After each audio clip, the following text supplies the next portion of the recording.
ದರ್ಪದಿಂದ ಕೇಳುವುದು ಮಾಡಲೇಬೇಕೆನ್ನುವುದು ದುರಹಂಕಾರದ ಮಾತು.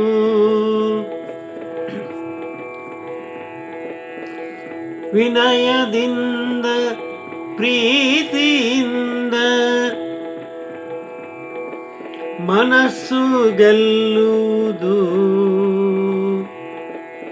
ಸಾತ್ವಿಕತೆಯ ಒಂದು ನುಡಿಮುತ್ತು.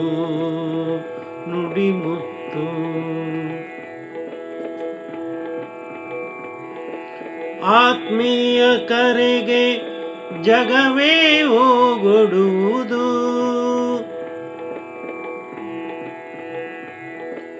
ನಿಜಾತ್ಮ ಶಿವನಲ್ಲಿ ಮಗ್ನನಾಗು,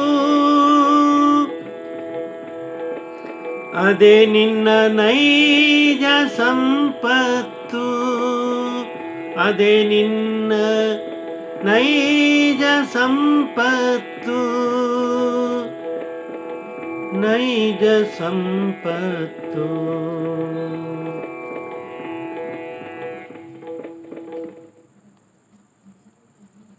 ಯಾವಾಗಲೂ ದರ್ಪದಿಂದ ಏನಾದರೂ ಕೇಳಬೇಕು ಅಂತ ಯಾರಿಗಾರ ಹೇಳಿದರೆ ಯಾರೂ ಕೇಳೋದಿಲ್ಲ.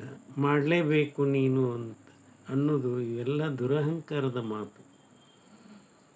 ಯಾರು ವಿನಯದಿಂದ ಪ್ರೀತಿಯಿಂದ ಮನಸ್ಸು ಗೆಲ್ತಾರೋ ಅವರ ಸಾತ್ವಿಕತೆಯ ಒಂದು ನುಡಿ, ಅದು ನುಡಿ ಮುತ್ತಾಗ್ತದೆ. ಎಲ್ಲರೂ ಇಡೀ ಜಗತ್ತೇ ಅವರ ಆತ್ಮೀಯ ಕರೆಗೆ ಹೋಗ್ಬಿಡ್ತದೆ. ನಿಜಾತ್ಮ ಶಿವನಲ್ಲಿ ಮಗ್ನನಾಗಿಬಿಟ್ರೆ ಸಾಕು, ಅದೇ ನಮ್ಮ ನೈಜ ಸಂಪತ್ತು ಅಂತ ಹೇಳ್ತಾ ಎರಡು ಮಾತು ವಿರಾಮ ಕೊಡ್ತಾ ಇದ್ದೀನಿ. ಬರೆದು ಹಾಡಿದವರು ರವೀಂದ್ರ ಜಕಾತಿ.